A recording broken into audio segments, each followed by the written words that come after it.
Let's bring in TSN's Director of Scouting, Craig Button. Craig, so much going on. I know you did the Jet game last week, and we finally get Canada's roster yesterday. But you can imagine the amount of disappointment here in Winnipeg that Mark Scheifele wasn't on the team. I mean, so good for Josh Morrissey. He absolutely deserves it. But why do you think Mark didn't make the final cut after the great season that he's had so far? Yeah, well, it's a great question, and I wish I had an answer for you. So I'll speculate. I'll speculate that maybe they felt that Mark Scheifele, as a center, they wanted somebody different in those spots. But I don't look at it that way. I look at Mark Scheifele as being versatile. I look at Mark Scheifele as having qualities and attributes that would be really beneficial to this team. The biggest one to me is when I think about somebody that has that shot, that excellent shot that can beat goaltenders and threaten goaltenders from 40 feet away, specifically on the power play. These games are going to be tight. So you're looking for every little bit of an edge. Mark Scheifele is heavy, he's big, he can skate, he's had a phenomenal year. And to me, when you have that element on your team, that's just another weapon you can use. They don't have anybody else that can have that type of shot that can threaten goaltenders and score from that spot on the ice. So now, instead of trying to give yourself every advantage in every little area, because as you know, the games come down to sometimes the smallest little edges. And that's a big edge. Somebody that can score, somebody that can threaten from that spot on the ice. Because not only does that shot have qualities for the individual player, it also opens up other opportunities. Let me go one place further. Connor Hellebuck's going to start the games for the USA. Connor Hellebuck knows how good Mark Scheifele is. So you're on the power play, and Mark Scheifele's out on the ice. You don't think that doesn't give something for Connor Hellebuck to think about? Well, no Mark Scheifele on that power play. He doesn't have to think about it anymore. That's an advantage USA. Listen, he's played great, and I think he should have been on the team. He was on my team.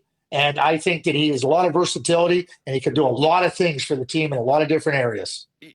Craig, listen, this kind of reminds me of conversations we've had about previous Canadian teams, and it's been a little while. But, I mean, there's often a guy or two that doesn't as much stand out or maybe surprises everyone. I mean, how would you describe the philosophy of Hockey Canada and the individuals putting together this team? And what was it that made a Seth Jarvis, great Winnipeg kid, but, very young, a Konechny, Cirelli? I mean, those guys get the nod over Mark, do you think?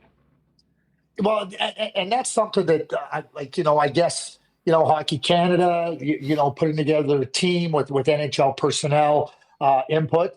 I mean, what you're trying to do is and I guess you don't want to have to start explaining why this player isn't there, and because then, it might become an endless well there or a bottomless well. But here's what I would say. When you look at this Team Canada iteration, they're not big on the wings. They're light on the walls. And you look at the USA team, they're big and strong. And so now that's another place where Mark's going to help you. He's big and strong and can skate. So, when I look at it, and again, wonderful for the players that made it. I think there was better players they could have named to the team, Mark Scheifele included. And, you look at it and you start to say, okay, what are they going to do? Like, let's the goaltending, which we know has a level of uncertainty. We can all debate what that level should be or how high or low it should be. So now you're going to say, okay, maybe we want a little bit more of a defensive defenseman. So we won't have Bouchard, but we'll bring Parayko. Well, then bring the best defensive defenseman out there. And that's Chris Tanev or Mackenzie Weegar or Aaron Ekblad, who are all better than Colton Parayko. So when you ask me, what went into it, I could see what they were trying to do. Selections are going to be questioned, and they're going to be questioned. And for Hockey Canada, it's real simple. Win or you don't. And if you don't win, you're going to be really seriously questioned. Yeah, well, obviously here in Winnipeg over the last few days, the Scheifele topic was a huge one, and I'm sure it still will be. There wasn't as much, I think, fear that Josh Morrissey would be left off. He certainly made it. Just thoughts on Josh and how he fits into that Canadian blue line, and what you think he's capable of doing in a high-profile tournament like this. He's the second best defenseman on Team Canada. And there's no question that McCarr leads the way. Josh is right there as the second best. There's nobody better than Josh on the blue line. Josh is a pillar. He's a pillar on the blue line. it doesn't matter who you play him with. He is going to be able to bring the best out in that player and give him support. At the same time, Josh does the heavy lifting. He does the heavy lifting defensively, transition, offensively, everywhere. He's a frontline player. And when you have that type of player that can take on that type of responsibility and the challenges that come in this type of a tournament, that's a luxury. And there's no question that he's the best, second best defenseman on this team. And he offers some things that maybe McCarr doesn't offer with respect to some of that, that physical ability defensively. And that's something that's really positive. But there's no question that if you're the coach, if you're John Cooper, you know that who's ever with Josh, Josh is going to help him be the very best version of himself there, because that's how good Josh is. One of the best defensemen in the entire National Hockey League, not just the second best defenseman on Team Canada. Craig, I mean, we've kind of gnashed our teeth a lot about Canada's goaltending situation. I don't think it's any surprise that Binnington and Hill are the top two guys. I mean, Montembeault was, for me, a bit of a surprise, but I think it'll be those two. Who do you think starts, and how do you think they'll determine who gets the starting role? Will it just be recent form going into the tournament?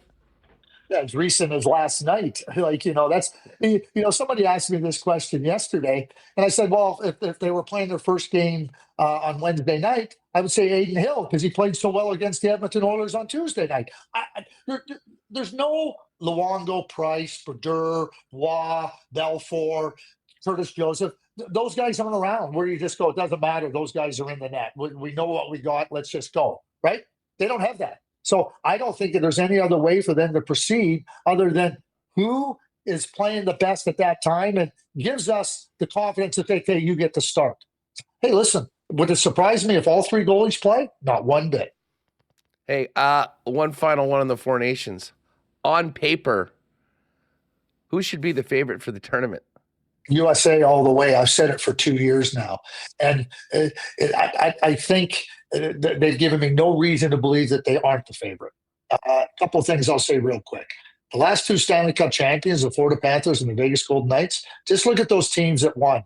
This USA team is eerily similar in how they play and the types of players they have.